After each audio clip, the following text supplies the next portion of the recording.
Good morning, good afternoon, and good evening to wherever you are in the world. Welcome back to RCI TV, and we're back once again on Mondays with a brand new championship. And this time it's the turn of the GT4 and TCX with Monday multi-class madness. Round 1 tonight taking place at the Red Bull Ring in Spielberg, formerly known as the Österreich, meaning Austrian circuit, hosting the Formula 1 for 18 consecutive years, later on renaming to the A1 Ring and hosting another 6 Grand Prix.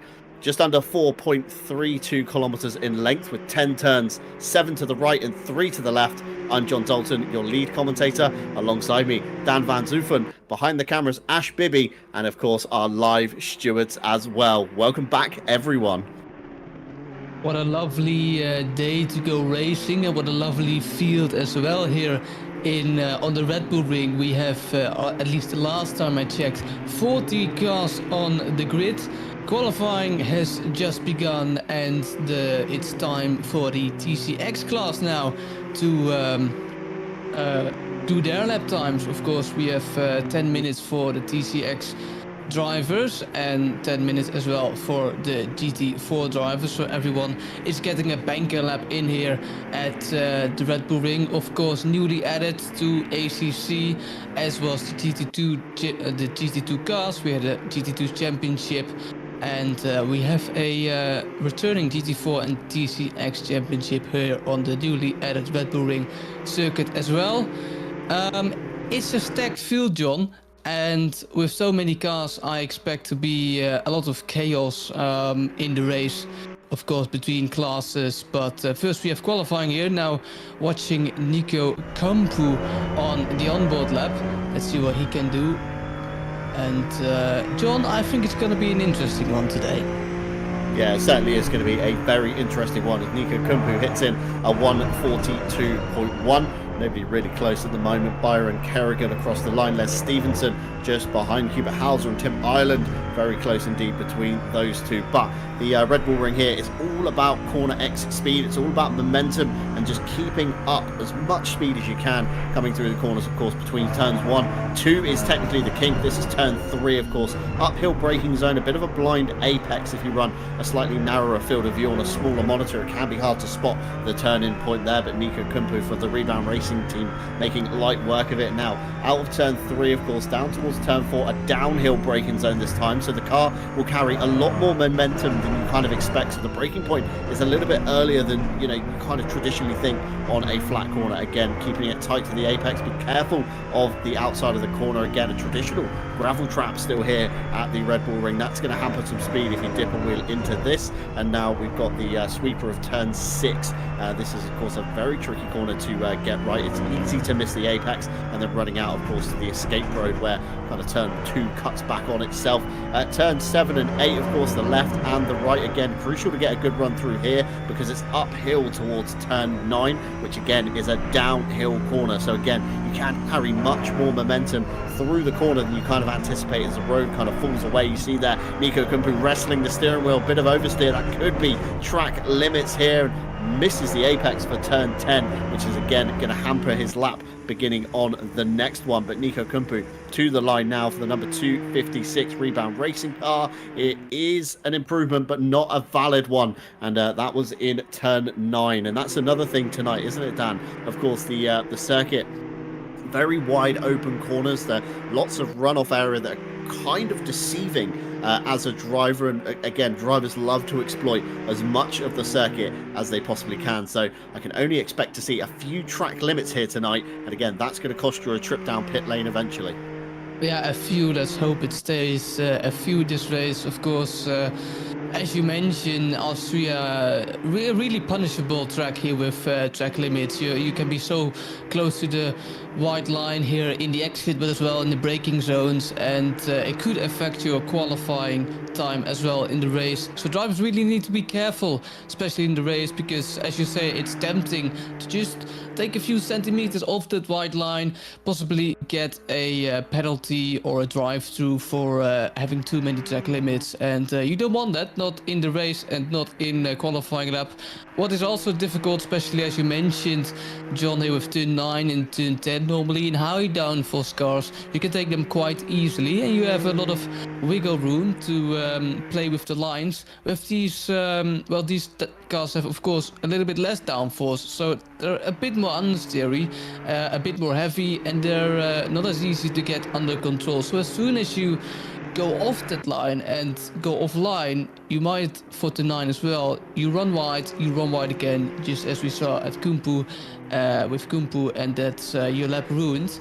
But it's a millimeter track, as I like to call it, and we're definitely seeing that in qualifying, as we see this Stephenson in P8. Can he improve on his time with 13 minutes to go? Yes, he can, but it's not enough to gain a position. A large field again, John. We have 18 TCX drivers, and the gaps are relatively small. In about 4 minutes, the GT4 drivers will make its way, but Rafael Hu, now the German, can he improve his time? Yes, he can. Goes to pole position. Amazing lap by the German here, of course, and let's see if anyone else can improve his time.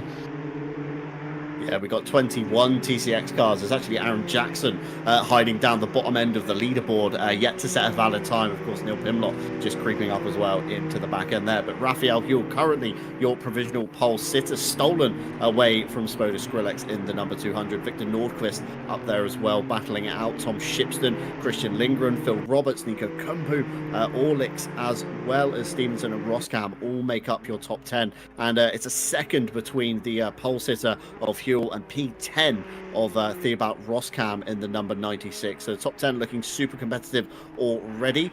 Neil Pimlott now comes around the last corner of turn 10 for the hard motorsport car there, the number 115. Of course, we've seen Neil Pimlott quite a lot recently at RCI. Across the line he goes. It is an improvement, although not enough to overtake Tim Ireland, who is just ahead in the number 141. Next round the corner, we've got Nico Kumpu, currently sat on a 142.1, only good enough for P7, of course, winning the Ferrari Challenge Cup last time out on Mondays. Nico's certainly going to want to add another kind of rung to his title. He will slightly improve up into P6. We've now got Callum Kerrigan with another M2 there getting out of the way, ready to start their lap. So Kerrigan will go through for the Vulcan Racing M2, looking for an improvement from P15 to the line he goes. It will be an improvement, but again, not a valid lap, Dan, and we're seeing a lot of, not valid laps going on at the moment. So I'm hoping drivers are going to be pushing the limits in qualifying and practice, and then of course dialing it down. As you said, it's a millimeter circuit. You don't want to come down pit lane more than once. Of course, we've got the mandatory stop to serve tonight, adding in 1 litre of fuel. Tyres completely up to the drivers, so again, it's going to be an interesting take on that. Who will take tyres, who won't? We're going to have to keep an eye on the pit stop timers as Richard Phillips goes across the line there to cement himself in P17. Of course, the cut-off is 11 minutes, I believe, to when you can start your lap and keep it valid. So Victor Nordqvist is on the limit here, coming through the last 2 turns. He's only got 15 seconds to reach the line, which he should do in ample time. Currently in P3 is Victor Nordqvist in the number 19 Sim Brothers Racing. Got a couple of those cars on the field tonight. Always good turnouts from the Sim Brothers Racing. And last lap, just not enough to improve at the moment, although this is going to be the final shot for Victor Nordqvist. And it can really ruin your qualifying session with those invalid laps, because if you keep getting invalid laps, then it might be too late for a benchmark, and after that benchmark it might be too late to get an absolute push lap in. So especially with the GT4s coming on in a pit, it might be better to just have a safe benchmark lap, and then after that you can extremely push to the maximum to maybe get a really good qualifying lap. And as mentioned, it can ruin your whole quali session if you invalidate too early and too much, and it could cost you a good race result, as Callum Kerrigan got a little bit up to the field. And the Swedish driver of Sim Brothers Racing, as mentioned, he just improved his lap time. Aaron Jackson coming over the line in P13. Can it be enough to improve? Yes, it can. He goes up just 1 position, finds himself in P12 currently, with Richard Phillips over the line, and improves as well up to P14. And there's the Swedish driver again of Victor Nordqvist. Let's see if he can improve his lap time. Last lap time was of 141.5, only not even a tenth shy of his best lap time, a 1:41.4. Going to turn 10 now, and I think that's definitely an invalidation, and he will call it a day for his qualifying session as the GT4s now get on track. Of course, the 10-minute barrier has passed, and we see the GT4s on track, slightly faster than the TCX, about 5 seconds-ish, I thought to see. Let's see what these guys can do.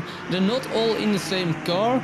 As we can see, the TCX all BMW M2s, and GT4 category isn't all the same. We have Alpines, BMWs, McLarens, Chevrolets, and go on. What can we expect from these GT4s, John?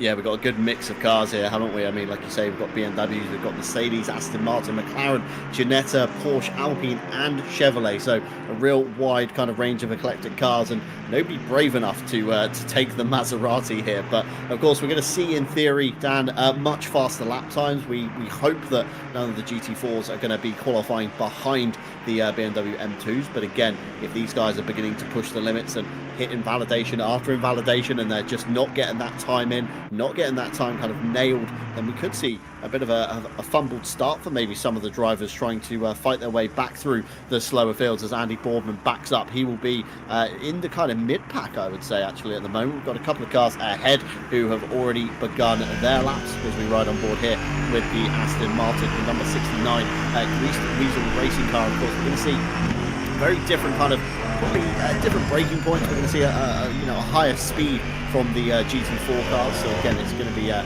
tricky thing. A lot more grip in these, again, a bigger wing diffuser on the front end of it, of course the splitter, as well, helping along with that one. So in theory, like Dan says, about 5 seconds a lap different that we should see here. But again, very low downforce cars. We've already got a Porsche round in the hairpin. I think that's Foster in the number 44, just being turned around, hopefully not hampered Andy Boardman there too much, as you see in the TV cam in the middle. The blue Porsche just tucking in behind, staying way off the racing line, which is some good etiquette there. Again, coming down into the downhill braking zone, it's very easy to brake too late and overcook this one. Of course, as you come down the hill, a lot more momentum pushes the car down into the corner, and then you have to obviously scrub off quite a lot more speed than maybe expected. A little wiggle of the wheel there, trying to find the front end grip, get it turned in over the curb. Of course, there's lots of extra bits of kind of AstroTurf and blue tarmac and extra inside curbing that you can really use, so drivers are going to be exploiting it. Of course, some anti-cuts on the inside of turn 8 as they come up and under the Red Bull driving experience banner towards the last corner, the penultimate corner, of turn 9. Of course, pit entry is on the right hand side, so if you are going to be making that in the race, you're going to have to scrub a lot of speed for turn 9 to get the car hooked in. And we're starting to see the first few lap times come through. Grim Lilith with a 1:36.4 as you go very close behind Manzo. Boardman just behind them. A racer picked Boardman to P4. Martin Ulrich, Hewlett, Kevin Boss in the mix as well in P7, and Raphael Huell, of course, will be your pole sitter in the TCX class. Christian Clipper looking very quick in practice. He goes straight to the top of the board with a 1:36.317 in the M4 GT4. A fantastic looking car, one of my favourites in the GT4 pack. So plenty of pace in the BMW for Christian Clipper. And I think he's going to be one to watch this season, Dan. Of course, we saw him last Mondays in the Ferrari Challenge Cup. He was mixing inside the top 10, had a little bit of rotten luck towards the end of the round at Bathurst, and a fairly commendable championship, I would say. So certainly looking to put himself on the radar at RCI, I would say, with this GT4 championship.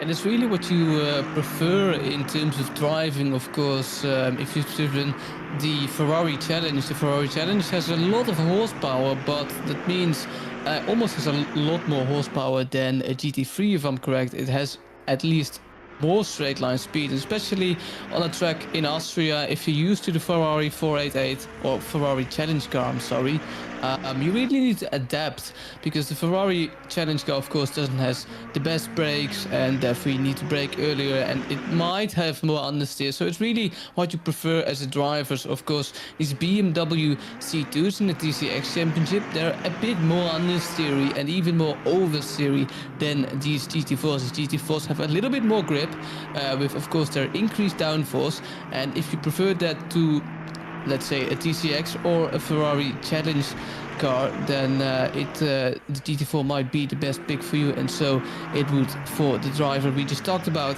as Bernardo Teixeira, the Portuguese, just improved his time in his McLaren, goes up to P9. As you can see, Rob Franke, he might have just invalidated his lap. Of course, at turn 10, very tricky in this Mercedes. Can a Dutch driver gain any positions? He can't. I think there was an invalidation, could be, at least it was slower in any case.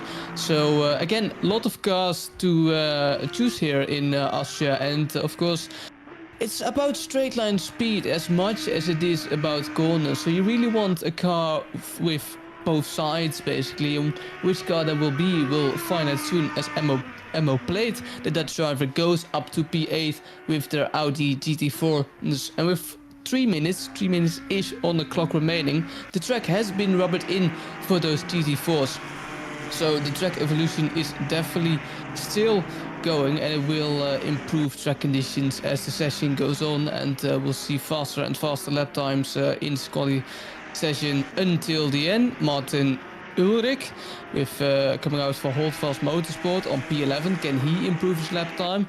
Doesn't seem to really invalidate his lap, so he has potential to get up the field, and indeed he does. The Norwegian driver gets himself up to P8 with 3 minutes remaining. And we can really see, even though Austria is a punishable track, especially in the braking zones, you can see the drivers using a lot of those track to their advantage, and of course that's always usable and wishable in for any race driver. Of course, we know race car drivers, they try to extract the absolute limit out of the track, and as we said before, it might cost them a few track limits as well. As Mike Redford doesn't improve his time, it was still invalidated, so he's the only driver on the grid to not have set a time yet. Brent Jones, the Wales driver, coming out of the final turn. Let's see if he can improve his lap time. His best lap time is a 1:40.6. Can he improve his lap time? It seems so that he does, but it's not enough to gain any position, Sean. Yeah, it's the only problem down the kind of back end of the field. Some of the gaps are so big that even though a good improvement looks, very impressive on the timing board, it's still not enough just to kind of make up that kind of extra row on the grid. Prepare yourself forward ever so slightly, and it's a very competitive field at the moment. 13 cars separated by less than 1 second, and still 2 minutes to go. So everybody coming around their lap now. They're still going to have another shot at it. And Grim Lilith wrestling the wheel through turn 10. Grim Lilith, of course, those of you that don't know them, they do race on a controller, which is why the wheel movements sometimes look a little bit erratic. They're certainly putting in a good show at the moment. A 136.5, best of beat, a 136.4. So very close, very consistent for the RCI staff member, and they will have another shot at it, possibly even 2 more shots if they can get a good lap under their belt this time by. So expect something else from Grim Lilith. Of course, the GT4 cars, we didn't touch on it earlier, but both categories of cars here do not have tyre warmers. So of course the tyres start out of the pits stone cold.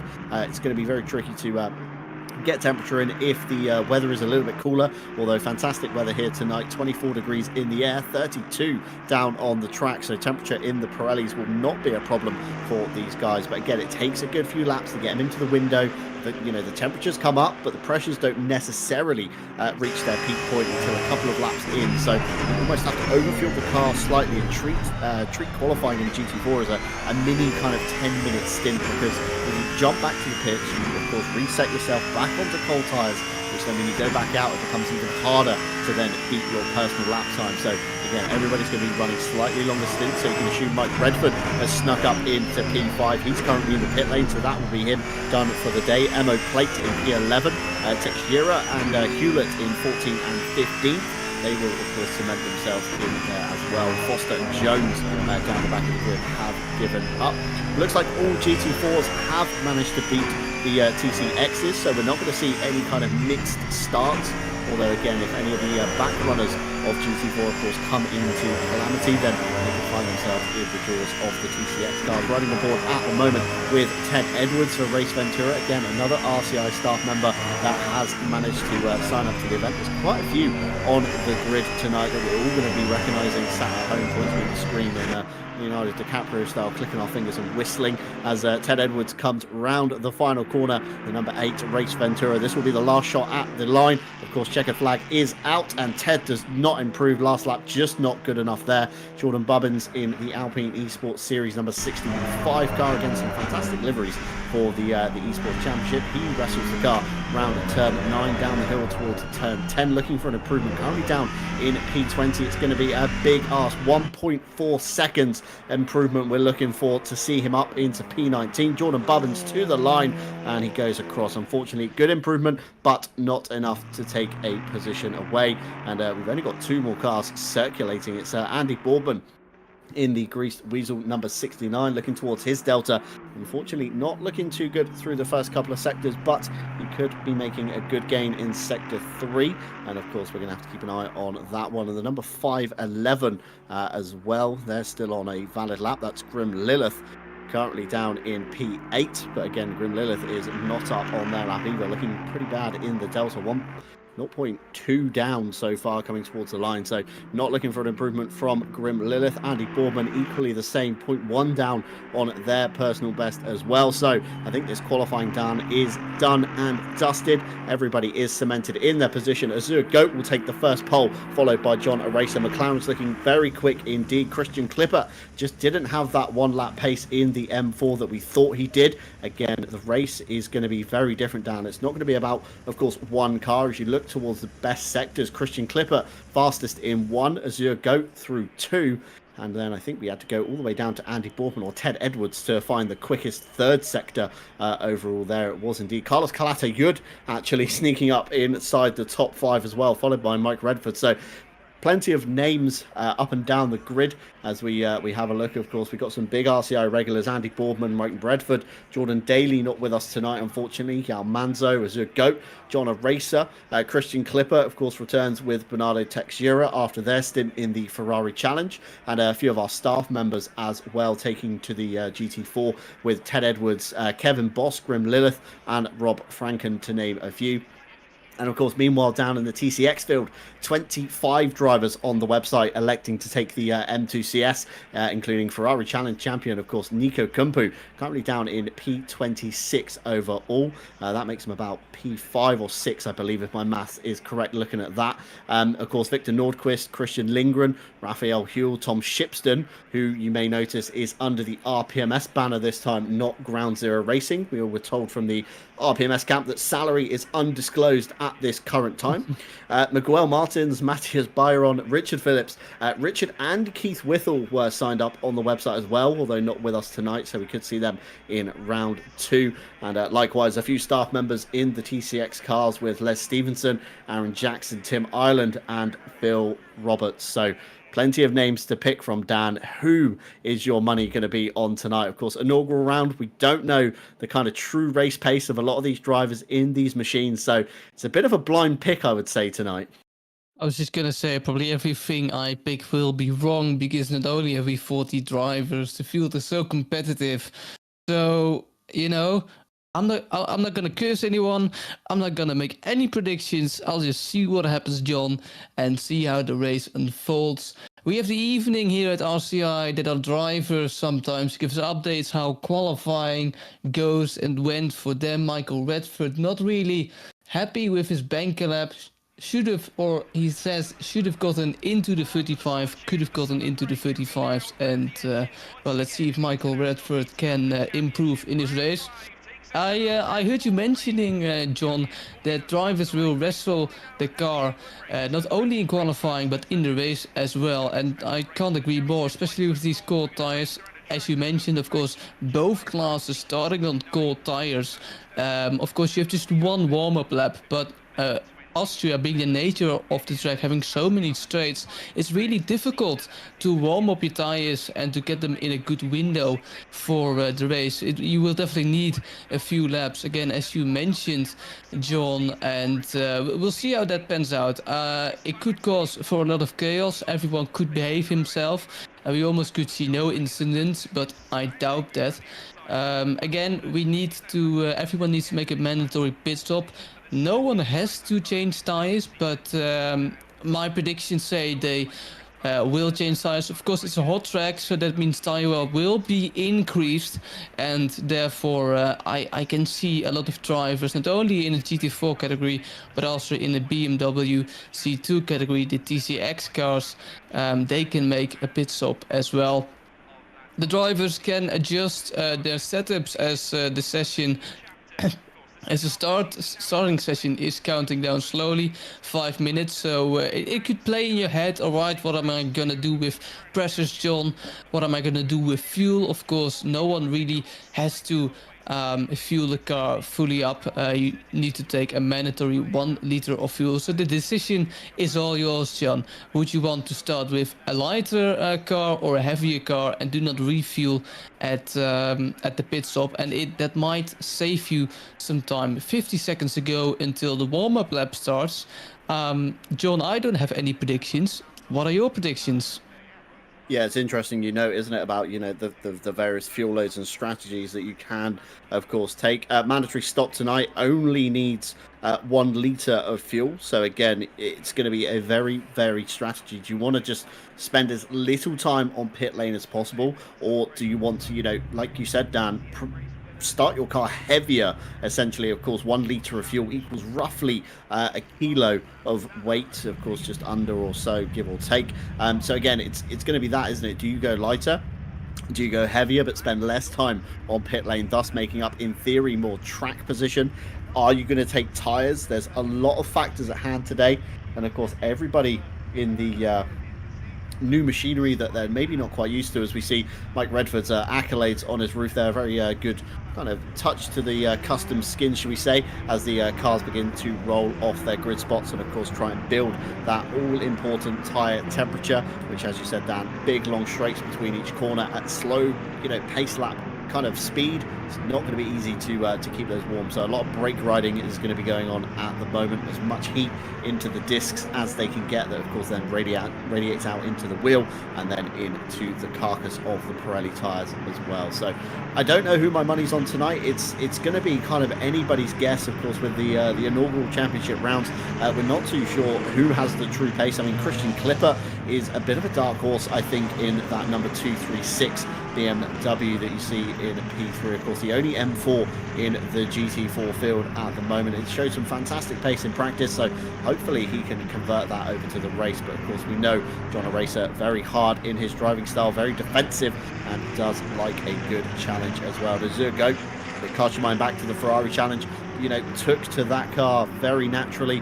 So the oddball kind of cars in the game are maybe Azure Goat's kind of skill pick, should we say. So expect some good laps coming out from them. While we're rolling round, of course, at lower race speeds, I'm going to run you down the RCI calendar of this week. Wednesday should see our midweek Masters Series beginning. However, without you guys at home signing up, this may be a cancelled event. So get your name down for 80-minute races with no pre-qualifying. So it's going to be a very easy sign up. Take it on as a team of 2, or if you're feeling brave, tackle it full solo.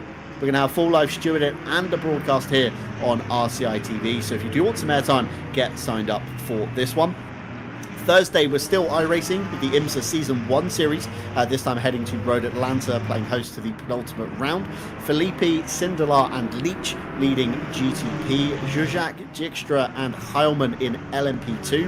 And with GTD, we've got Jean-Jacques, Ruoff and Merchant battling it out for honours. Of course, that will be this Thursday on RCI TV. And then, of course, on I've lost where I am in my notes completely. It's a double header on Saturday. I've completely forgotten to space my notes out there. A double Saturday with iRacing. We've got Sebring 2.4 hour multi-class with GTP, LMP2 and GTD all taking to the stage. 17 teams have signed up so far, so why not hedge your bets and get in with a late sign up. And then in the evening, we have Night Owl Season 17 continuing at Paul Ricard for round 3. Timothy Flamger, as usual, leading Raphael Huell and Lewis Zelch for Pro, and Sandro Simoes leading Les Stevenson from Callum Kerrigan in Silver. And we do have a new championship on the website as well that we'll touch on in a minute. But for tonight, cars are, of course, 2x2. It's a very wide grid here. You can almost fit 3 to 4 cars alongside each other. But, of course, the pinch point of turn 1 is where you need to be in single file. It's very crucial you do so. And turn 3 at the top of the hill is going to be the big pinch point as well. One driver electing to start from the pit lane. That's Marco Facuscio, a very late joiner. As the green flag drops, away we go, nearly 3 wide in the background. Azure Goat with a clean getaway. We got a hip and shoulder check there. Carlos Calatayud into Christian Clipper, I believe, and that's allowed Azure Goat and John Eraser to escape up the road. Christian Clipper, of course, following in the wake of Eraser. Mike Redford, one of the bigger losers there, slipping back just into the clutches of Carlos Calatayud, and behind them they've got an angry field of GT4s heading up to turn 3 for the first time. Of course, cold brakes, cold tyres, not quite where you were braking maybe in qualifying. We've got an incident coming out of turn 1. That's the number 141 and 79. Not sure what's happened there. We're going to have to see if our replay tools picked up anything as drivers thunder down the hill, of course, towards turn 4. And being told on my ears, we've got nothing on that incident, so we're going to have to see and try and figure out what we might have. But Carlos Calatayud pressuring Mike Redford through the middle sector, and everybody looks relatively clean on the snake that is going through the Austrian countryside here through turn 6, and of course into 7 sector 2 and the timing line there, and looking very good indeed for Mike Redford. Carlos Calatayud just following in the wake. Of course, we've got 58 minutes on the clock, so still plenty of time ahead, and Christian Clipper tucked right up behind John Eraser, pressuring the McLaren driver in the 699. But some good gaps forming here, and everybody looking relatively clean, Dan. We were speculating in the pre-show before we went on air, of course, this could be a very chaotic race, but only 2 cars losing out on this race start.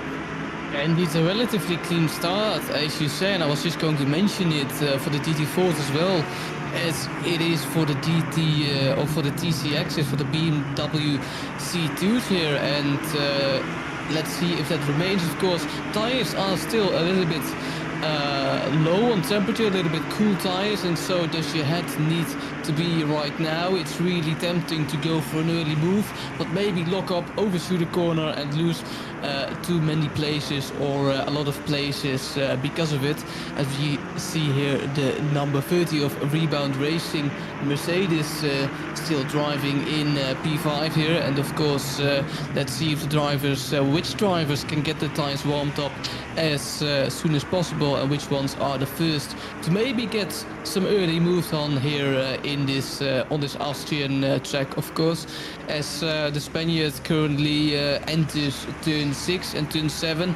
Turn 6 and turn 7, you could say they are quite the same, but in fact they are actually not, especially because of the exits, especially turn 6 has a straight exit and turn 7 hasn't, so you in turn 7 you keep turning and turning, and it's really tempting to go for an early throttle, but if you do so you might end up with a spin or a track limit. The choice is all yours, and as we can see, the tool here at our end has a little bit broken, and so we are working with some mechanical issues, but it's really interesting to see what the drivers will do with the strategy. As we discussed before, Spaniard Carlos is closing up to the McLaren of Mike Redford. Spoken about McLaren in the GT4 championship, they are doing well. As you go to the McLaren running in P1, John Eraser in the McLaren running in P2, and Mike Redford in McLaren running in P4. So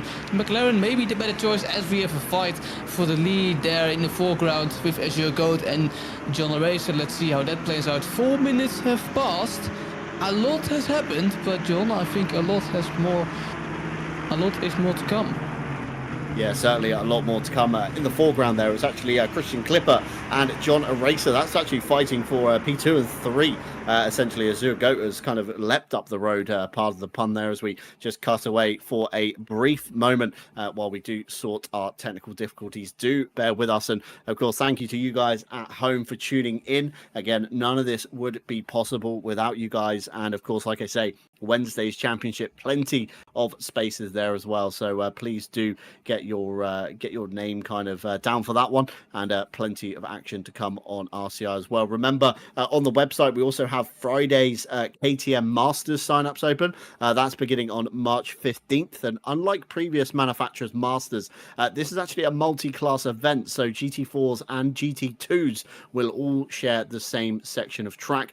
In the past we've seen, of course, BMW Masters, where each week we had a different BMW and everybody was in the same class. But this one is, of course, everybody's in their own kind of pick, essentially. So whether you want to drive GT2 or GT4, the only exception is it has to be a KTM. And of course, on the website at the moment, we do as well have the World Tour 2024. That's kicking off March 16th, just a day later, at the Nürburgring GP. Only 7 teams from the 47 that have signed up so far have lodged valid qualifying sessions. So if you are one of those teams and you are listening to this message, bear in mind you only have a week and a bit left to get those laps lodged. So again, make sure you get your teams together and get on the server to lodge those times.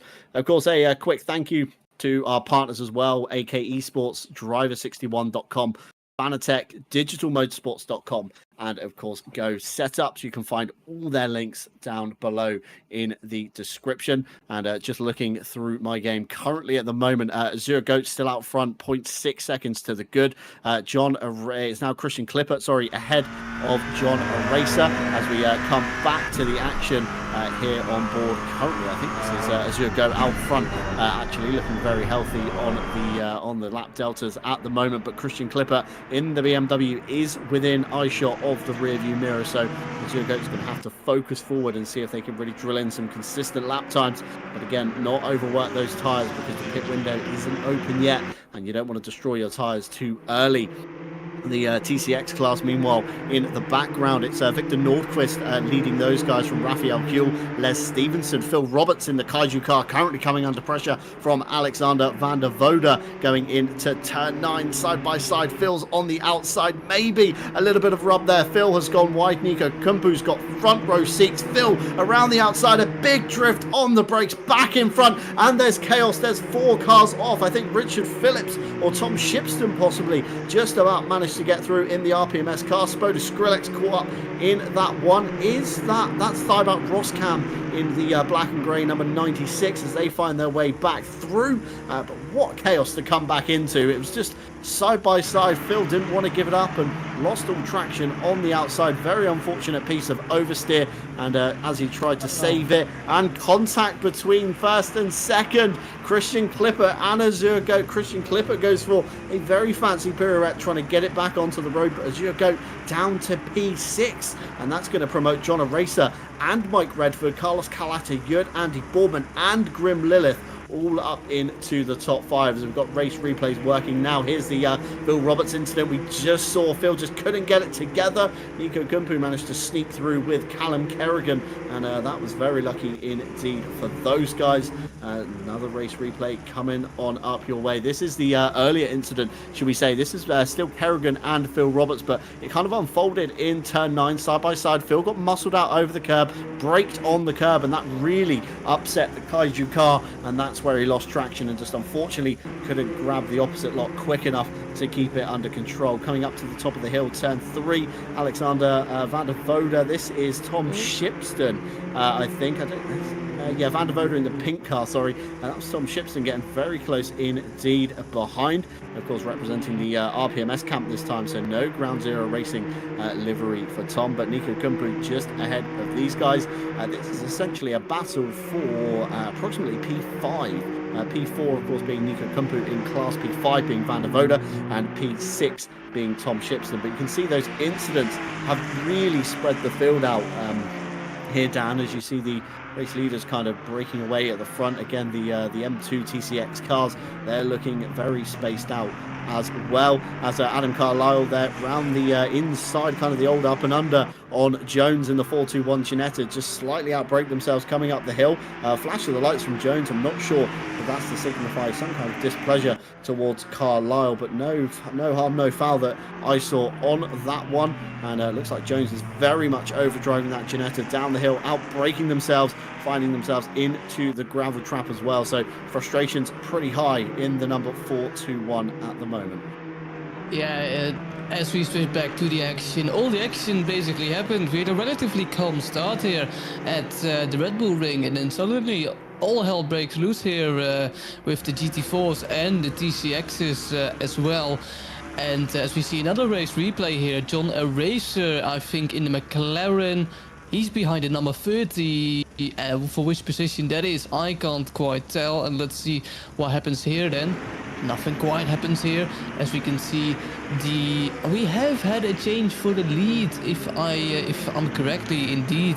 As I just hear from our broadcaster, we have had a change for the lead John Racer in P2, now Mike Redford in P1. Again, those are both McLarens leading, so the McLaren possibly the favorable car here at the Red Bull Ring, as they're being chased by the Mercedes of Cataluyt, the Spaniard, a long way from home here in Austria.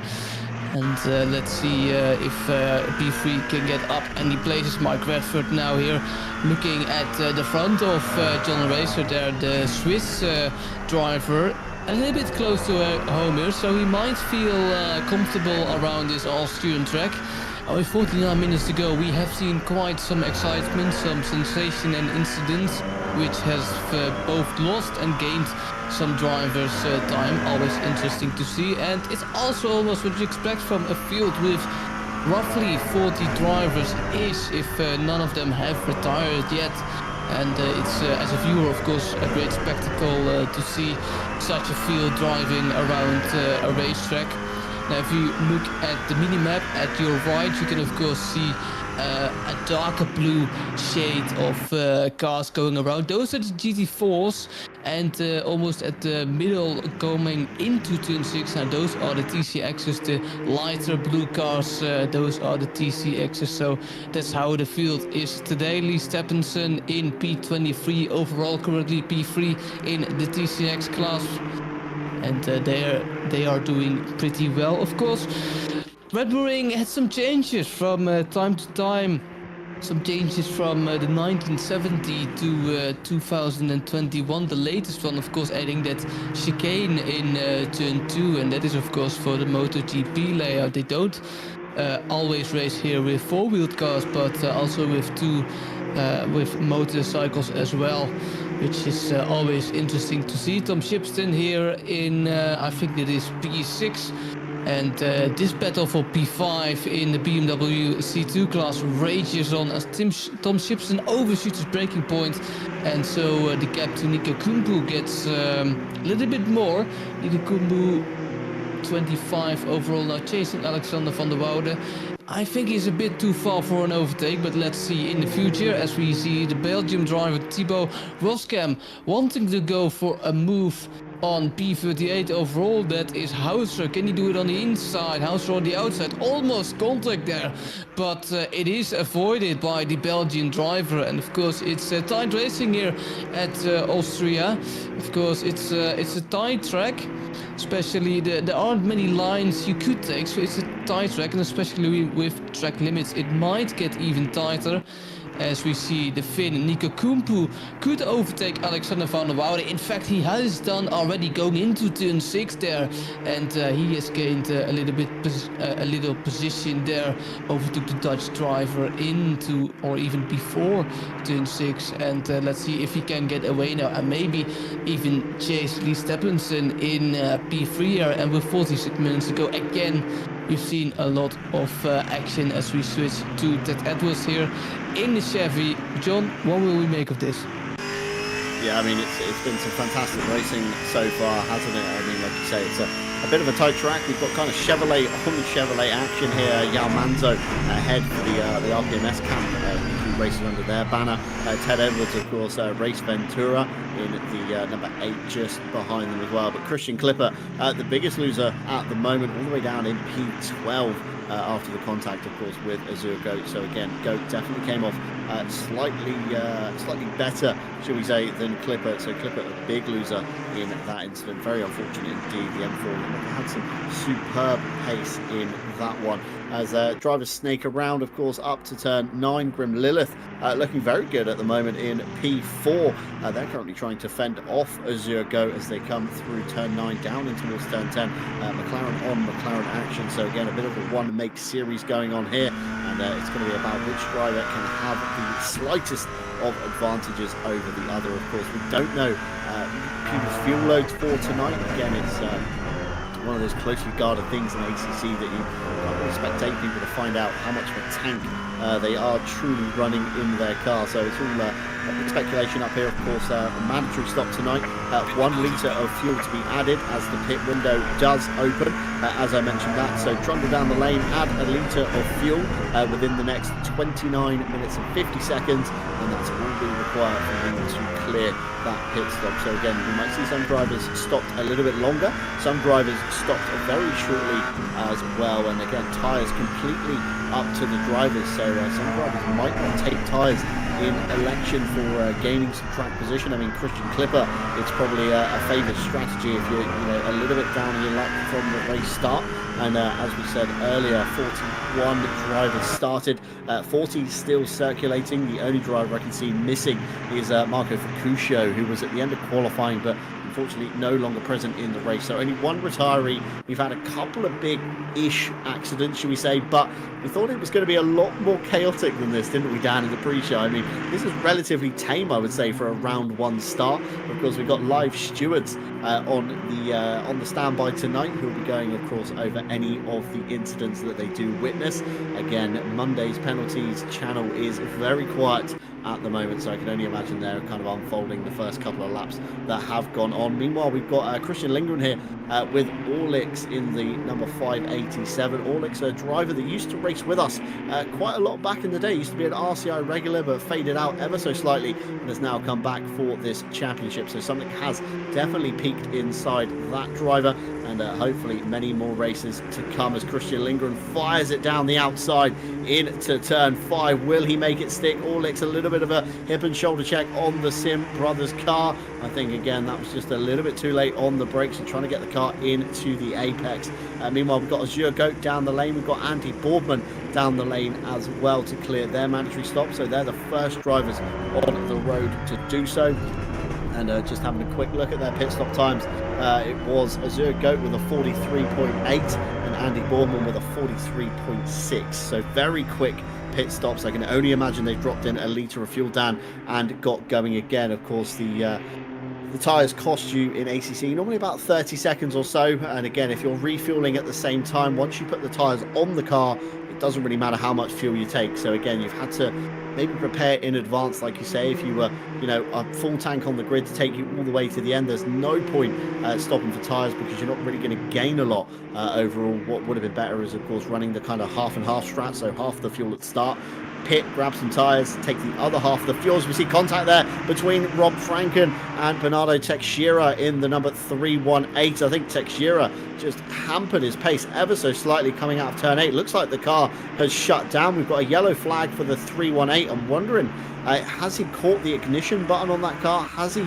suffered some technical difficulties? But it definitely looked like the car just completely shut down. This is going to be a very long replay. So Franken, a little bit of a hip and shoulder check into turn 4, of course, at the bottom of the hill, and then, of course, through the middle sector they went, and this is the moment it kind of happened. So look how much pace Teixeira's car loses, and it really catches Franken out. Franken into the back of Teixeira, and then Teixeira's car just slowing down to a complete crawl.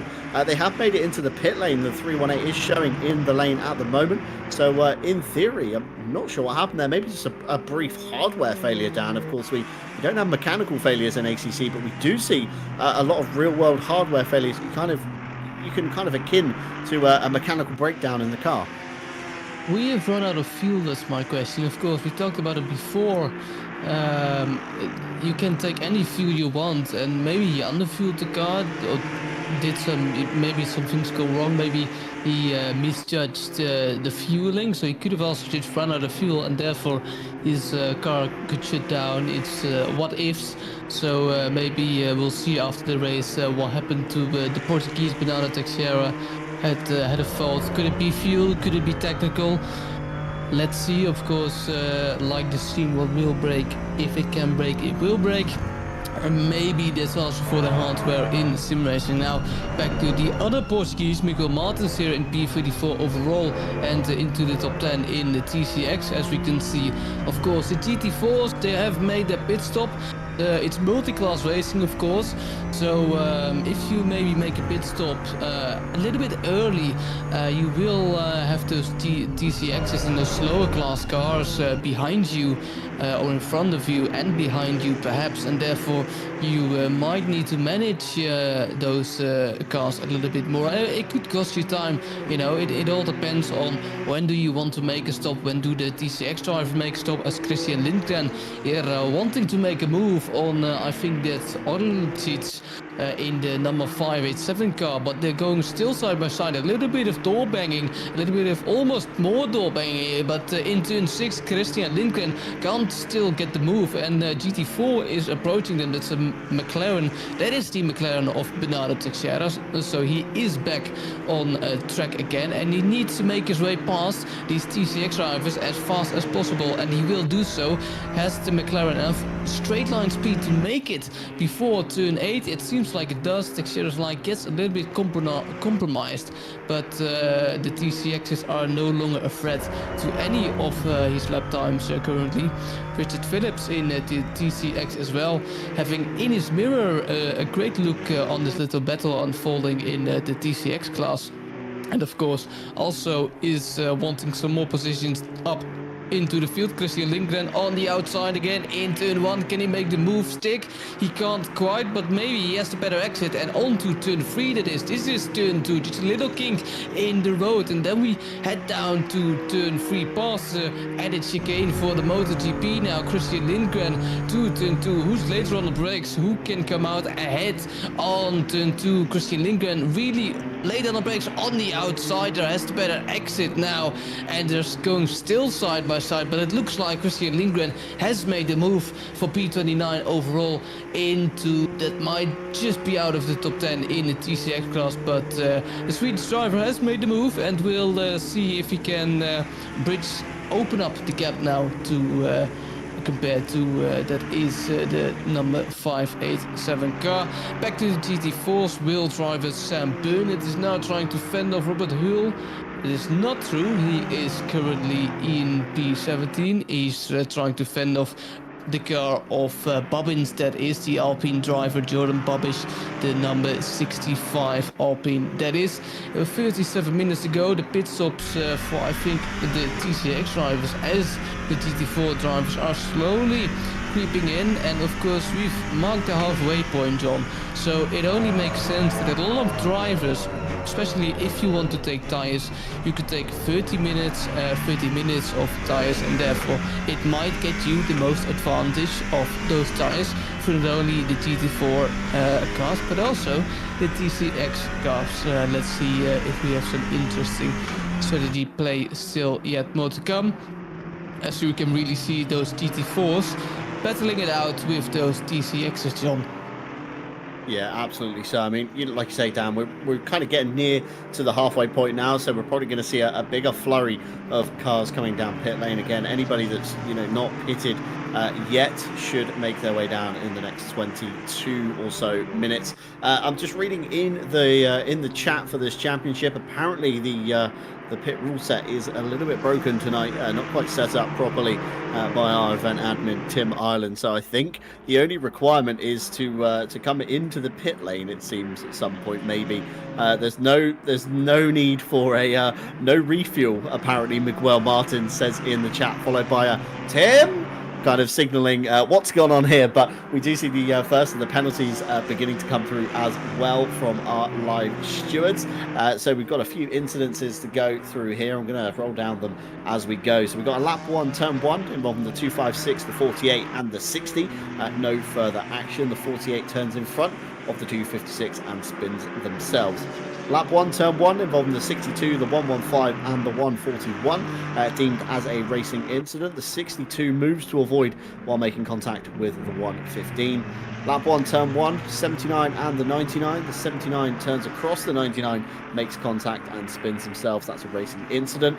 Lap 2, turn 1 involving the 60 and the 22, racing incident. The 22 is bump drafting the 60 down the pitch straight. So our incident tool has picked that one up, but stewards have looked back on it, and it's just some good old-fashioned NASCAR bump drafting going on here at Austria. Lap 2, turn 3 involving the 142 and the 888. It's 10 seconds for the 888. That is, of course, Burnett in the Mercedes. The 888 hops the curb in turn 3 and takes out the 142, position returned.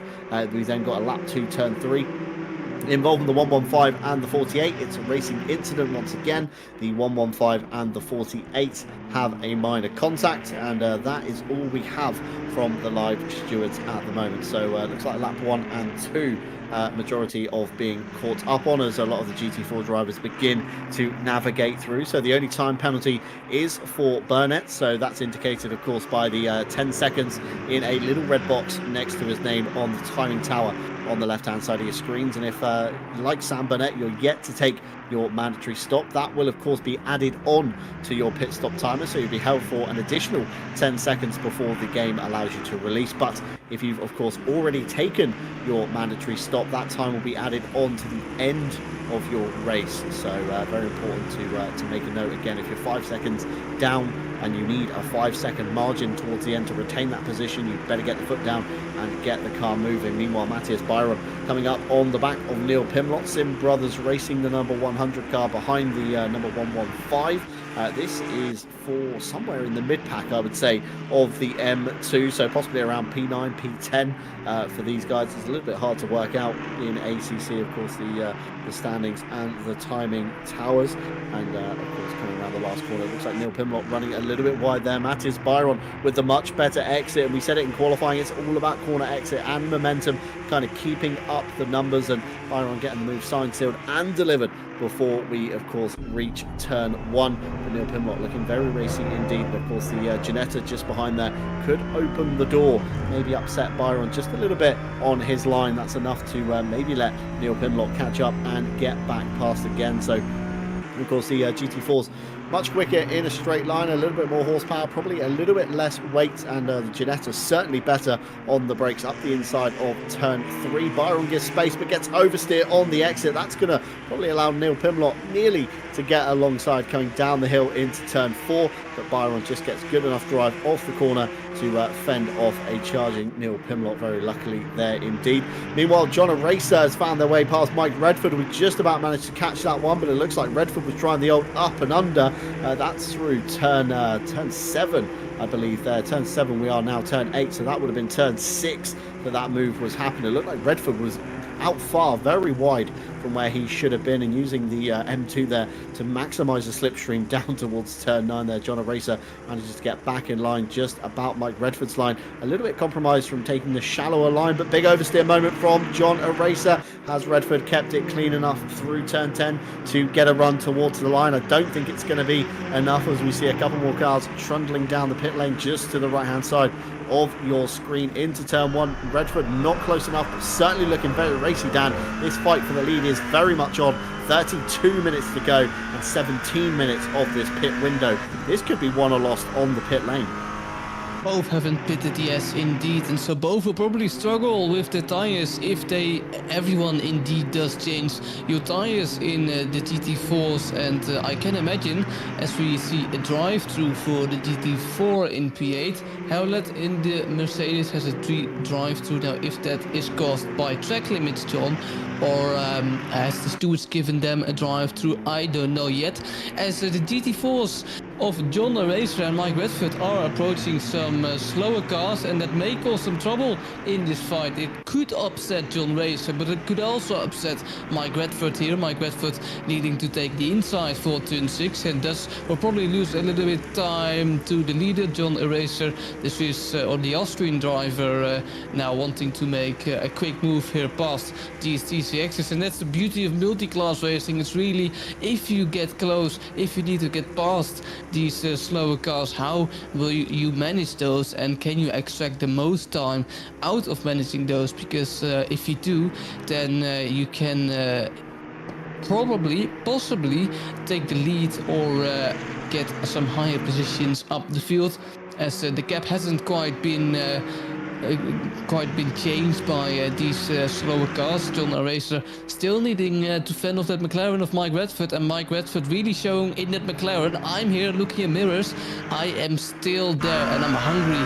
He is thirsty, Mike Redford, for that P1, and we almost crossed the 30-minute mark, and that begs the question when they will make a stop. It probably will be soon. Mike Redford now, they're still chasing TCXs here and getting the wider line, maybe possibly a better exit, and he could get up for a move on John Racer, but it seems like that it's just not enough. Maybe if he tucks back in the slipstream, he will have a greater straight line speed advantage and could send one down the inside of turn 4.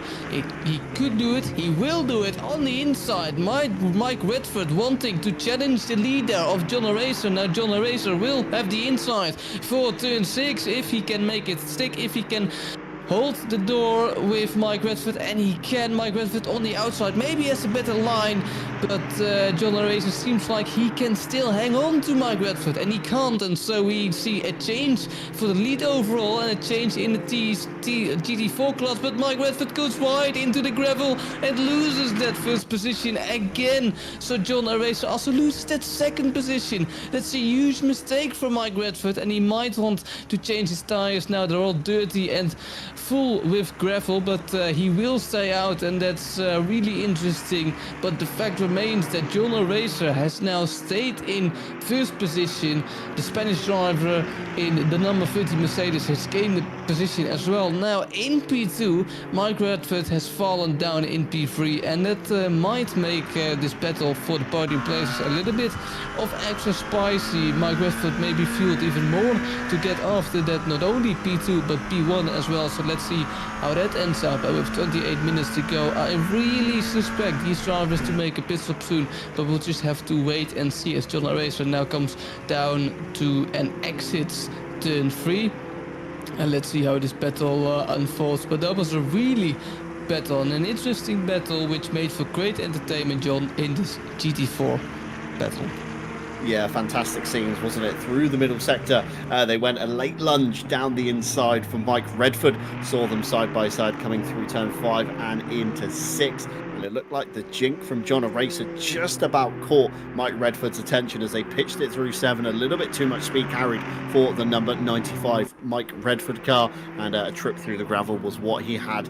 And of course, Carlos Calatayud capitalizing as well, managing to get through. Lots of drive-throughs we're seeing coming up on the screen at the moment. Sam Burnett, the driver we're watching at the moment in the 888, he has managed to net himself a drive-through. I've got no official note from the stewards at the moment, so I can only assume that's going to be an in-game penalty. The same goes for Martin Ulrich, the number 41 Holdfast Motorsport car. He's got himself a drive-through as well, and again, no word from the stewards on that one. And Richard Phillips for the RPMS SimSport crew, also with a stop-go 30 to his name, so that would have been either a very big cut somewhere around the circuit, or that could have been speeding in the pit lane. But either way, I have no note from the stewards, and of course that is going to shuffle a lot of cars down the order once again. Meanwhile, towards the kind of front end, should we say, of the M2 class, Raphael Huell, the first M2 on the road that has pitted. Just ahead of him, he's of course got Matthias Byron yet to take a pit stop in the Sim Brothers number 100. I do really like the fact they emblazon the roof with a car number. It makes it super easy to identify who is who, almost akin to the NASCAR style liveries we used to see in the mid 2000s there. But Raphael Huell trying to get through the Sim Brothers driver, certainly looking like the quicker car in the number 21. and I think he's got a run just out of turn 1 through turn 2. There we go, which is of course the uphill pink. It's not really a turn as such, and then we reach turn 3, the heavy braking zone, up the hill into the hairpin. I can only assume Raphael Huell will send this down the inside alongside Byron. He goes, and it's a very squeezy pincher, and of course Byron on the outside there, a little bit of oversteer. Now we've got Yao Manzo in the 222 Chevrolet. He's going to make it 3 wide as we begin the run down towards turn 4. Everybody getting through very safely indeed. Huell still on the defensive from Byron though. Wants that inside line, wants it covered off, as we see in the background. Rob Franken getting past another of the Sim Brothers car. That's going to be Victor Nordqvist in the number 19. So Bayron possibly being told by Victor Nordqvist, maybe in Discord or whichever communications they use, to see if he can hassle Huell and maybe hold him up a little bit just so Victor can close that gap in the number 19. But normally it's kind of every Sim brother for themselves in these single make championships. They put together fantastic teams for the endurance events. They work very, very well together in what they do. But once the gloves come off, the team kind of jackets drop down, and it's every man for themselves. They do like to fight, and we've seen it time and time again on these Monday series, as Rob Franken there in the background just splits the two M2s, and he's currently up in P9 as we see Emo Plate here battling with Foster just ahead in the Cayman. Christian Clipper in the background as well. Of course, Plate and Clipper have taken their pit stops, although Foster still yet to take their mandatory stop, so this should be a relatively easy move. And it looks like Emo Plate has got the run in the IMSA performance car, the number 71, side by side. Got the overlap for turn 1, last of the late breakers, manages to get it drawn up in time for Lauda, and Christian Clipper looks very racy in the background coming through. He's going to get the double slipstream effect essentially off these guys, and look at the power unit of the BMW M4 GT4. He's maybe picked the wrong side. He's going to be on the outside here for turn 3, but he could even get past Emo Plate here. Fantastic legs on the BMW M4 of Clipper. Around the outside he goes. Emo Plate is going to go wide and a little bit defensive, and they will remain level coming out of turn 4 now. Turn 3, sorry, on the run down the hill towards turn 4. Emo Plate, of course, on the inside. Christian Clipper on the outside, but just look at the legs that BMW M4 has got. That is certainly a straight line machine here at the Red Bull Ring, and he hasn't got it drawn up in time. He runs himself too deep through turn 4, and Emo Plate is going to come back in the number 71 and get the move signed, sealed and delivered through turn 5 just before they reach turn 6. But Dan, the legs on that M4 through turn 1, I think Emo Plate is going to be very, very scared indeed the next time the straight comes along between 1 and 3. Lovely racing here in these GT4s, and that's not only the beauty of multi-class but beauty of the different manufacturers here in the GT4 cars. Of course, everyone has a free choice of which car they can and could pick, and we can see the BMW here on Austria definitely pays off for Clippert here in the BMW, as we can see in the background. Martin Foster now coming in for his final and only stop here in his GT4 Porsche, but that BMW with the toe. Can he already line up a move on turn 1? And as you can see, that BMW has great legs indeed. It's awesome to see. And let's see what Emo Plate can make of this now in the Audi. The Audi has decent straight line speed, but it just can't seem to be enough for that BMW, and here he comes again thundering down to turn 3 on the outside, and he's almost past the Audi when they reach the corner. Audi brakes a little bit later, and so the Emo might have a little bit worse of an exit, but he doesn't, and so the BMW remains behind the gearbox of the Audi there, the Audi GT4, as they close up to some more TCXs. And that's again the beauty of multi-class racing. It can make or break your move on the outside. Emo Plates need to look into his rear view mirror, a little bit of contact there, and it just shoves the BMW wide, and he can still not make the move. It has great legs, at BMW, but it's just for now not enough. Great defending by Emo Plate, there must be said as well. Emo now just trying to lap a TCX, get by, and so the BMW is following, and that's a scrappy TCX there, but they all remain calm, and you can see the very angry BMW now wanting to line up a move on the inside. Kenny, he is alongside, and so Emo needs to leave the space on the inside. Has he then finally got up the position, gained the position of Ammo Plate on the inside, and I think that is indeed a yes. If Ammo Plate can move up or get bridge that gap on the straight, but with that BMW, it has such great legs. It seems to be really unlikely. So again, this move by Clippert has is definitely signed and sealed as well. Of course, the GT4, such an amazing class, is, as we see a race replay here, the GT4s, all McLaren as you go. Oh, getting a little bit of contact with Mike Redford, and that's a nasty incident, a little bit of a confusion there, I think, between as you go and Mike Redford in that McLaren GT4. As we see another race replay, this time with different classes. Martin Foster, just tagging the back of the Porsche there. I didn't exactly know which Porsche that is. It's number 44 came in, and that is indeed the Porsche of Martin Foster. As you see, another race replay here. Again, a lot of replays, a lot of action we missed. There are the replays for a touche between Tim Ireland and a GT4, BMW GT4 there. Which one that is? It is Tim Ireland.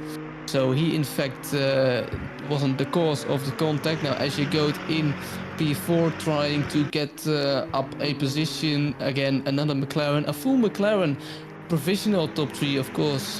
John Eraser in P1. I might have spoken too soon actually, because Cataluid and John Eraser of course were P1 and P2 even when they didn't make their stop. So with 20 minutes to go, it's a guess, because they will probably have fresher tires, but they will probably lose some time with the undercut, as your Goat and Mike Redford have done in their McLaren GT4s. Of course, the GT4s, a great racing category, a little bit cheaper than the GT4s. Of course, that's why it was found by the SRO Motor Group, made its debut in 2007, and then had some competitions in 2008 as well.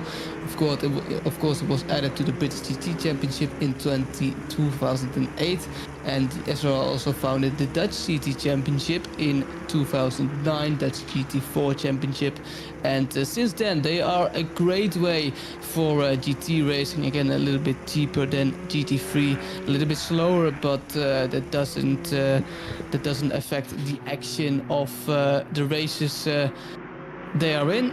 Now Hewlett, the British driver in P17, now wanting to overtake the Porsche of Martin Foster. Martin Foster having a little slipstream of that TCX in front of him.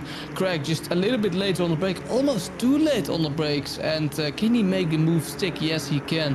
And so we see a lot of battles still, even while the race is closely coming to an end. John, we see some fights left, right, center, up and down the field, and that makes for some great spectacle still here in Austria on the Red Bull Ring. But as I mentioned, John, the gaps are getting a little bit bigger, and so we might see the ending is closing on us, John.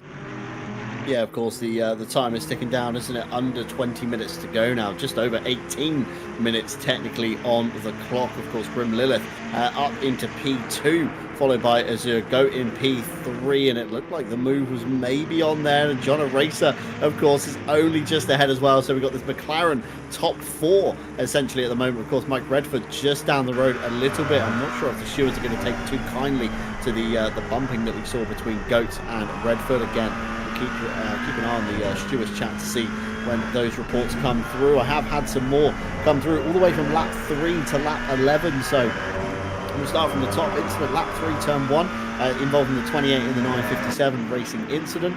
Lap 3 turn 3 involving the 100 and the 62 racing incident. Lap 3 turn 4 involving the 99 and the 100 racing incident. Lap 4 turn 9 involving the 225 and the 38 racing incident. Minor contact as we see Carlos Calatayud round the outside, Mike Redford up the inside, the old kind of up and under switcheroo not happening for Carlos Calatayud there, down into P5 now. Mike Redford up into P4. The McLaren certainly looking very good indeed as it propels itself, the number 95, towards the top 3. A little bit of traffic in the way of Mike Redford, but should easily be able to dispatch of the M2 CS back there. Looks like Zurgoat has backed off from Grim Lilith by quite a lot as well. That's up to a second now to the good as they come up to turn 3. Grim certainly looking very racy in the number 511 O'Neill's Kerry GAA car. And of course, John Racer at the head of the field. He's no stranger to being in the lead in the top 5 positions at least. So he should absorb all this pressure very nicely, hopefully, for the next 16 minutes or so. Back to the stewards reports, quite a lengthy one here. Lap 4, turn 10, involving the 225, the 96 and the 200. It's a drive through for the 225 for losing control of the car going into the corner. Tries to save the car but make contact with the 96 and the 200. Positions not returned. As we see the traffic getting out of the way there for Azure Goat around the outside. I think that was Theobald Roskam in the number 96 BMW. Back down the board we go with a lap 4 turn 10 involving the 200. Warning for an unsafe rejoin. Lap 5 turn 3 involving the 38 and the 60 racing incident. Lap 6 turn 7 involving the 699 and the 30 racing incident. Lap 10 turn 4 to 5 involving the 48 and the 587 racing incident. And a lap 11 turn 3 involving the 511 and the 30 racing incident. And lastly, a lap 11 turn 4 involving the 318 and the 202 racing incident. We're of course just beginning lap 27, so still plenty of laps to catch up with the stewards. We might not be able to cover all of the cases in tonight's broadcast, but of course we will try and keep you updated for any late penalties, again post-race penalties pending on tonight's results. Meanwhile, Raphael Huell coming in to what looks like turn 1, and a very slow Jordan Bubbins coming out of the corner gets a hip and shoulder check from a charging Raphael Huell, taking no prisoners at the head of the field. Of course, Victor Nordquist some 2.2 seconds just behind him. Meanwhile, we've got Christian Clipper now, his next victim in the sights. Ted Edwards in the number 8 Chevrolet Camaro, and again a V8 power plant versus the BMW 3-litre straight 6. Up the hill we go. Christian Clipper again with the much better leg, squeeze to the outside. There's contact, there's mirrors banging. I'm sure the spare parts bins are going to be raided. Christian Clipper has to take around the outside of the hairpin over the yellow curbing on the outside, and he will lose a lot of time there. That's a good couple of car lengths have opened up between themselves and Ted Edwards once again. And coming down into turn 5 here, Christian Clipper closing up on the brakes very nicely indeed, but the BMW an absolute rocket ship. Even the Chevrolet with the V8 engine under the bonnet is no match for the 3-litre straight 6 German power plant. It's great to see, almost insane how quick the BMW is on the straight. Of course, it won't get to his advantage, at least comparing to straight line speed. Most of this calendar, of course, we have still a lot of rounds to go where people can utilize their cornering abilities in, for example, the Porsche, the Alpine, and in the McLaren, as well as we see the Ginetta of Brendan Jones, that is, I think, going wide. The number 421 GT4 is still alongside Lee Stephenson. However, the GT4 has got dirty tires. Lee Stephenson is trying to fend off the GT4, it seems. I've really lost him in the background, of course. The lovely livery there by Lee Stephenson. They are always great to see, especially with the livery adjustments you can make on ACC, the flat sticks, also known as Lee Stephenson, as we see the GT4 of Brendan Jones passing Lee Stephenson. Always great to see. Oh, and Lee Stephenson passes the GT4 again. GT4 going wide, and so he has to be a little bit more patient to overtake the slower BMW C2 here with 12 minutes and 45 minutes remaining. You can see the GT4 in his mirror there, and he's closing in. If he doesn't make a mistake, the GT4 of Brendan Jones can probably easily pass him, but we'll need to wait and see here on the Red Bull ring. Of course, Lee Stephenson still in P5, that is in the TCX class, doing a great job in that BMW C2, and he's having a quiet race. We haven't really seen Lee Stephenson a lot. We've seen him in the background quite a bit, but not really involved in some major incidents here on the Austrian circuit. As we can see, Martin Forster in the Porsche going around the Mercedes. That could be Burnett, but I think it's P16 who led the British driver in the Mercedes 94 there, and Martin Foster indeed in P16 now just overtook the number 94 Mercedes, and that Porsche isn't really known with his straight line abilities. It's more of a car you want to utilize in corners. Of course, next round on the 11th of March is Imola, and so maybe we'll see that Porsche a bit higher up in the field, but it's definitely not the best car to pick for Austria. But of course, you pick a car for long term, and not only one race success. Martin Foster still needing to watch those rear view mirrors, because the British driver of the number 94 isn't that easily beaten, and he's still there. And so the fight for P16 overall and P16 in the GT4 class remains as they almost collide there, but great awareness there from the British driver Hewlett to avoid any contact with the Porsche of Martin Foster, but the gap has closed down. So let's see if the Mercedes can overtake the Porsche of Martin Foster. Martin Foster going a little bit wide, and that Mercedes indeed can overtake Martin Foster again for P16. So he lost that P16 but now gained the P16 again, and let's see if he can keep it this way. As you see, the Polish driver of the BMW C2 battling it out with Kerrigan, that is the number 28 C2. Now on the inside, the Polish driver on the outside. Can he do the up and under? No, he won't. He will go on the outside. Has a fantastic exit, and therefore he will move up a position into the top 10, I think that is. And he has just made his life a little bit easier by overtaking Kerrigan there. And with 10 minutes to go, we've seen a lot of action, and a lot of action has still yet to come. Of course, the gaps are a little bit bigger, but they're certainly not, the fighting is certainly not over. As we see a replay again, Ted Edwards from that incident earlier, and that might get reviewed by the stewards. Let's see if that will have any effect on their ending race results. As we see Christian Clippert there. Oh, that's free wide, and you can't do that with such a small space. And so Bernardo Teixeira in the McLaren has to back out a little bit. That was almost, it could have ended a lot worse from that incident with Bernardo Teixeira. Treasy's driver Christian Lindgren trying to overtake, I think that is the pink car of Alexander van der Woude. Van der Woude just giving him a love tap on the exit of turn 1, but they remain in good shape thus far.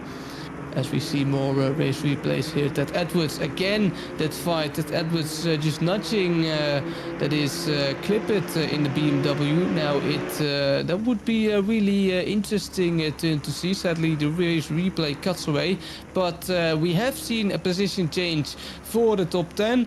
Ted Edwards now fallen down to P10 and Clippert up to P9. Now as you go, we still have a battle for the lead going on there. As you go, wanting to overtake the number 511 McLaren of Lilith, and he's still trying to make himself aware that as you go is there in Lilith's rear view mirrors.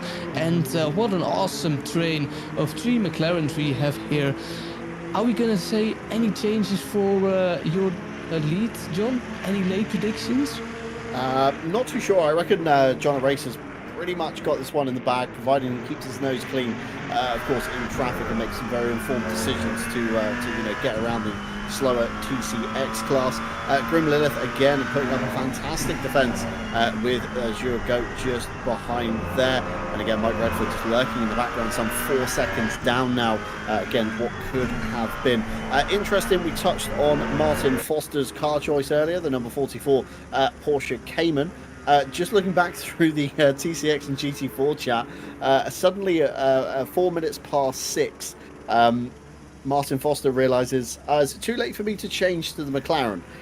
Couldn't find the option on his phone, as we see contact there between Grim Lilith and one of the BMWs. I think that's Callum Kerrigan in that one. And again, Alexander Orglicks just ahead there. Will stay over to driver's left and allow the GT4 cars through. But a very late panic decision.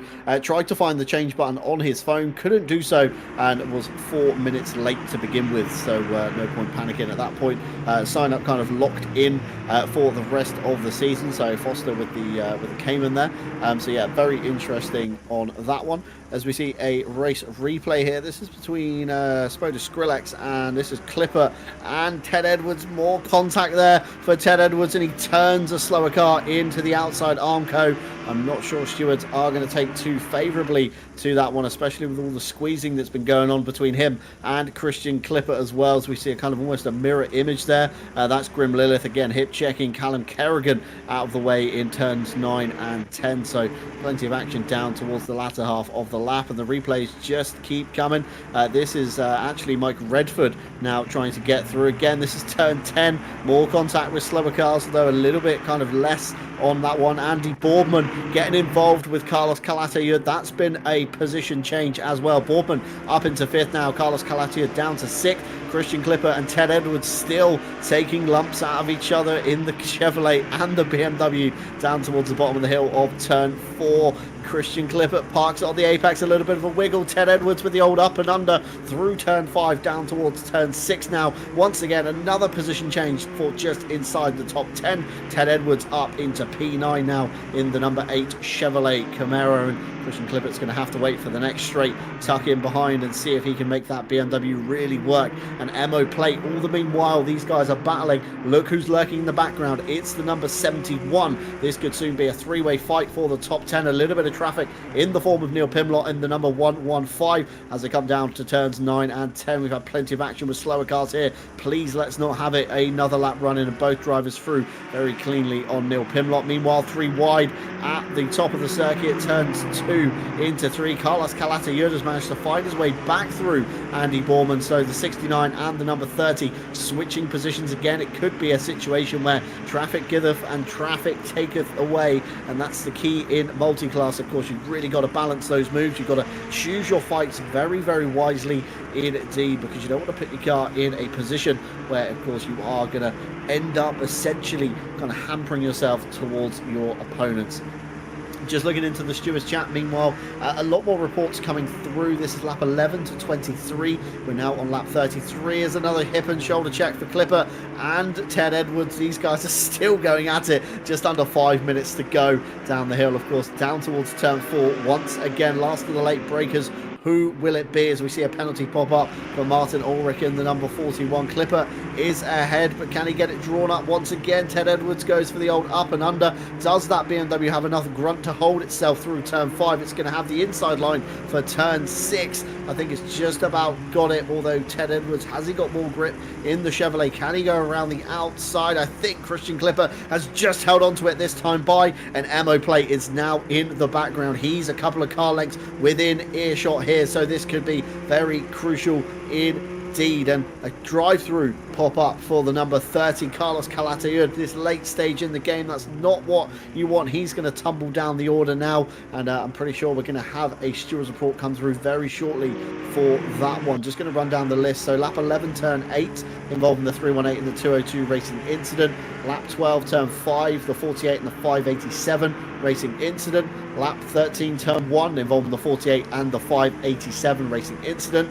Lap 13 turn 3 once again involving the 48 and the 587, as side by side down the hill we come towards turn 4. Last of the late breakers, Grim Lilith around the outside as your Goat on the inside. Goat has just about managed to get it drawn up. Grim Lilith runs a little bit wide. There's a wiggle from Azure Goat, but it's just enough drive off the corner to cement themselves into P2. Meanwhile, John Eraser has managed to escape up the road. He's got a buffer of Les Stevenson, a little piece of traffic, just under 2 laps or so to go here at the Red Bull Ring on the round 1 of the multi-class GT4, as the Roker Poker being mentioned in my ears once again. The number 46 Les Stevenson, of course, on the back of his car. A very terrifying sight indeed. Valentino Rossi fan at heart, known as the Fat Stig to us. A bit of a John Dalton zone race for Les Stevenson. He's not been close enough to anyone ahead or behind. He's just sat in this nice no-man land zone and had a nice peaceful race, managing his traffic and battling his M2 around as he goes.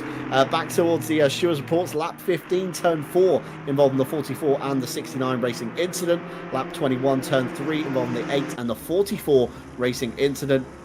Lap 22 turn 3 involving the 511 and the 48 racing incident. Lap 22 turn 3 involving the 511 and the 48, as we see a replay here of Azure Goat and Grim Lilith down towards turn 4. That's a racing incident. Lap 23, turn 2, involving the 765 and the 95. It's a warning for the 765. An incident lap 23, turn 4, involving the 236 and the 71. Another racing incident. And lap 22, turn 10, involving the 141 and the 41. 5 seconds for the car 41, so that's Martin Ulrich for avoidable contact. And lastly, lap 26, turn 4, involving the 95 and the 30. That's deemed as a racing incident. So Carlos Calatayud, can only imagine, has picked up a drive-through penalty for track limits. Alexander Orlix has done the same in the 587 as well. I've got no report for that one. So a few late penalties coming through, Dan, and we did say it's a race of millimeters, and certainly has been for some of these drivers today. My God, I was so wrong with my earlier statement. You know, the gap has now, as we see a move for a GT4 there. I don't know, that is almost get stepped around by Alexander van der Woude in the C2 class there, but flashing with his lights as well, probably frustrated that the Chevrolet was so slow off the corners, didn't expect it, but the GT4 has already run away in the distance as we take down the final seconds here, 45 seconds to go here, and I was going to say, I thought as we see here, that's the GT4 of Roman, so they're getting tapped a little bit by Alexander van der Woude, but it's enough to keep it on the road, and so I don't think any further incidents will be made there, Roman, so the Portuguese in P6, of course, with that lovely Chevy GT4, and I thought, you know, the race is almost at its end, and the gaps have gotten bigger, so no more fighting almost, but boy, was I wrong, and this is indeed the last lap for John Aracer, as we can see him coming down out of turn 5, and he will not reach the checkered flag or the finish line to start another lap, and John Aracer is being chased now by Azegoat. Azegoat, we know him from the Ferrari Challenge and Midweek Masters as well, where he did amazingly, it can be said, and he could maybe still have a victory. It's hanging on the balance here. John Aracer with a gap to 4 tenths. Don't make a mistake, but the pressure is getting there. Your head needs to stay cool and your heart is bumping in your throat. No doubt John Aracer is feeling that. Just keeping it cool now. John Aracer out of the final turn. Seems like he got the win in the bag.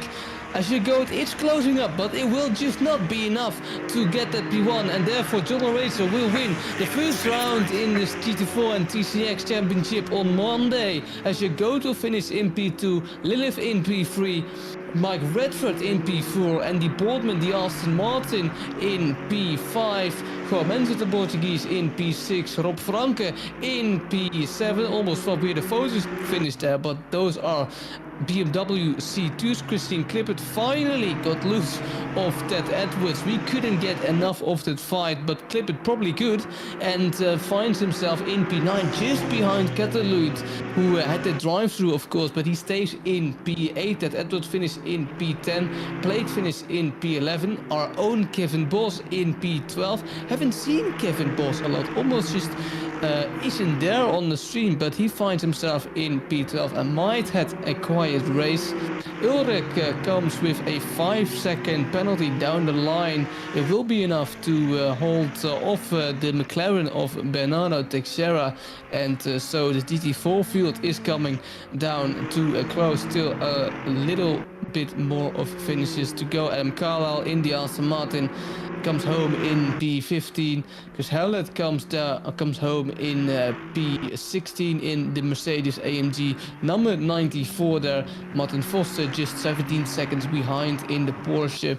In the Porsche Cayman comes home in P16. A few more cars yet to finish. Only a few more TCXs and GT4s. Of course, Martin Foster saw him a lot during this race in this Cayman GT4.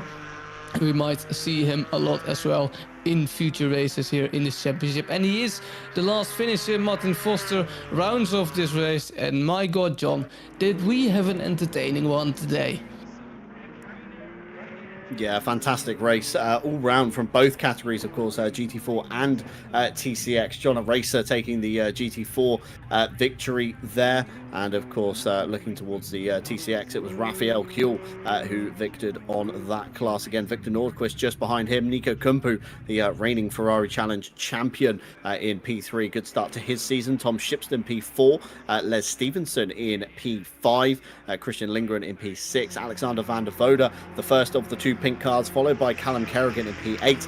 Aaron Jackson, a little bit of a dark horse in this race, in P9, and Matthias Byron in P10 for the BMW M2. So fantastic stuff all round from both drivers, I would say, from both categories, should we say here. And again, Christian Klippert, what could have been fastest lap to his name. Nobody was to better the M4 GT4, the only BMW pick in tonight's race. And of course, one retiree, that being Marco Fucuscio at the bottom.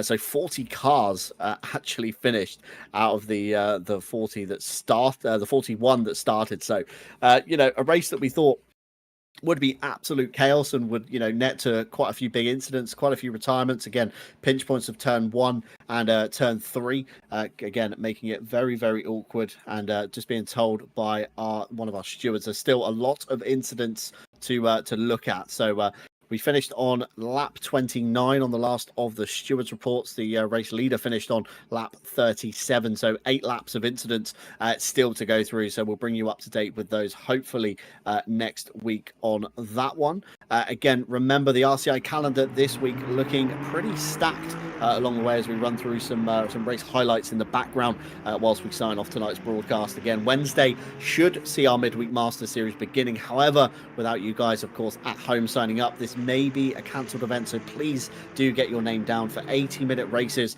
with no pre-qualifying on this one. So it's a super easy sign up, no excuses that you don't have time to set your pre-qualifyings on that one. Full live stewarding and a broadcast here on RCI TV2. So if you do want some airtime like the guys you've seen here tonight, then get yourselves signed up for that one. Thursday, we're of course still heading iRacing stateside with the IMSA Season 1 Series. We're heading to Road Atlanta for the penultimate round this week.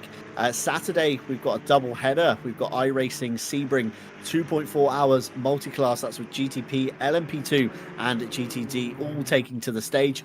17 teams have signed up so far, so why not hedge your bets and get involved with a late sign-up.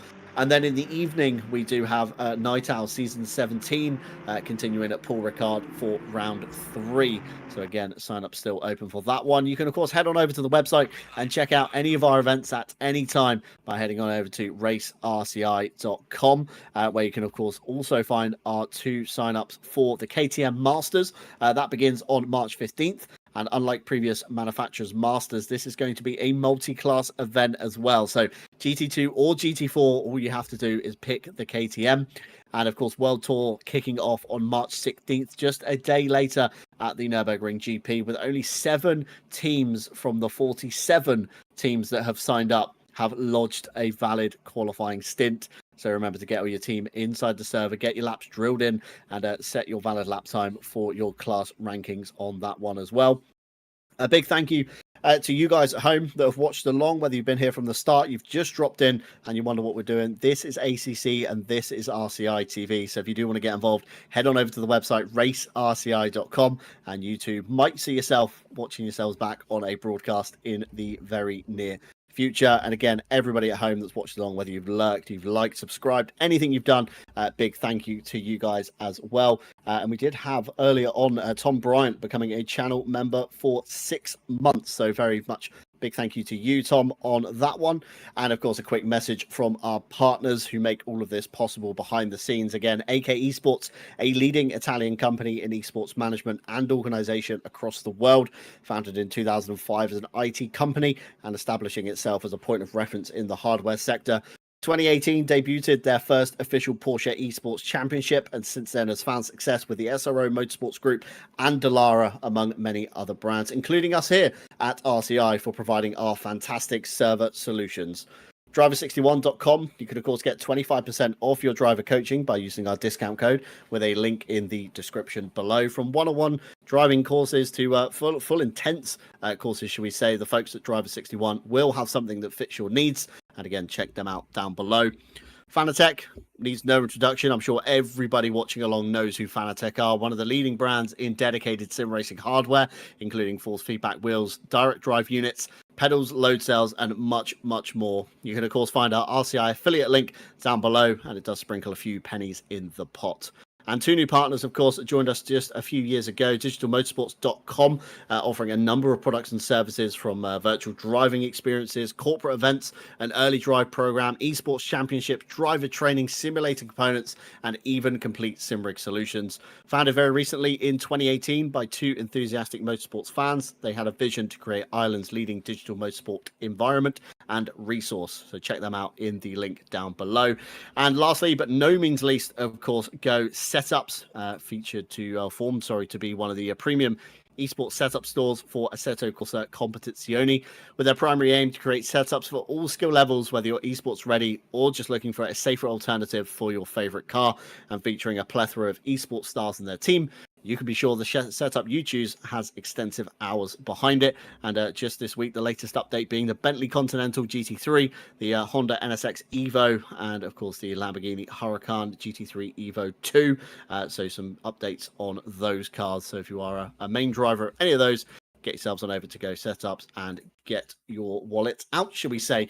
But fantastic racing from everybody here tonight. John Racer in the chat, congratulations, my friend. It's a great start to your season on that one. And we do have standings, I'm being told, queued in my ears. So again, race results pending any further stewards inquiries. We've already been told that there are stewards inquiries outstanding. Of course, we finished on some 8 laps ahead of the stewards, not managing to catch up, unfortunately, in the latter half of the race. So we will try and keep you updated. If anything changes between now and next week, you know something's happened. But here are your standings for tonight. Of course, John Racer heading up the championship in the early days. Azure Goat just behind.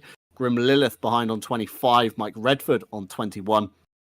Andy Boardman on 18, Yao Manzo on 15, Rob Franken on 13, Christian Clippert tied with Carlos Calatayud. That's down, of course, to the fastest lap bonus points for Christian Clippert, so both on 11 points apiece, and Ted Edwards on 7 points, rounding out your top 10. Emo Plate, meanwhile, with 5 points to his name. Kevin Boss with 4. Martin Ulrich with 3. Bernardo Teixeira managed to get 2. And Adam Carlisle with 1 point. Rounds out essentially all your scorers from round 1. Of course, you can see every other driver just down below as we cycle through the page. And again, Matthew Malcolm not present tonight. Moving on to the M2s. Of course, Raphael Huell on 39. Again, bonus points for qualifying and probably fastest lap in class. Victor Nordqvist on 29. Nico Kumpu on 25. Tom Shipston on 21. Our very own Les Stevenson on 18. Christian Lindgren on 15. Alexander van der Voda on 13. Callum Kerrigan on 11. Aaron Jackson on 9. And Matthias Byron on 7. Rounds out your top 10 in TCX. And of course, moving on to the second page, Miguel Martins on 5, Alexander Orlix on 4, Neil Pimler on 3, Theobald Roskam, despite being involved in the incident on turn 10, managed to still net 2 points, and Richard Whittle somehow with 1 point. I don't recall ever seeing Richard Whittle's name in the standings, so I'm a little bit confused there, but everybody below, unfortunately, yet to score. And again, the championship is only just beginning. A few names there that we're not recognizing, including Christian Romano, who has signed up, but not here with us tonight. Very unfortunate. Next week, as Dan mentioned earlier on in the broadcast, we do find ourselves heading to Imola. Round 3 will take place at Snetterton, Barcelona for round 4.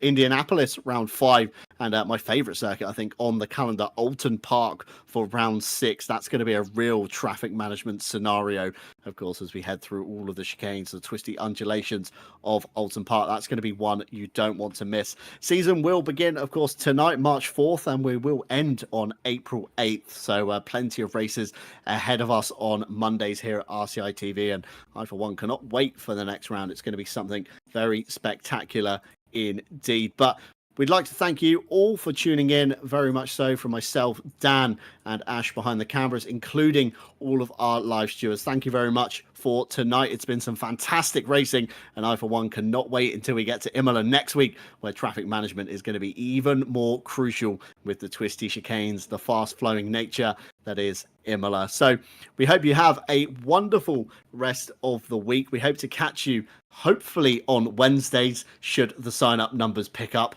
Get your names down for Wednesdays. We want to see it on RCI TV, please. And of course, Thursdays, we've got iRacing as well. And of course, the double header this weekend with Sebring and Saturday Night Owl. So plenty of things to stay tuned for here on RCI TV. So thank you very much for joining us. It's been a great race.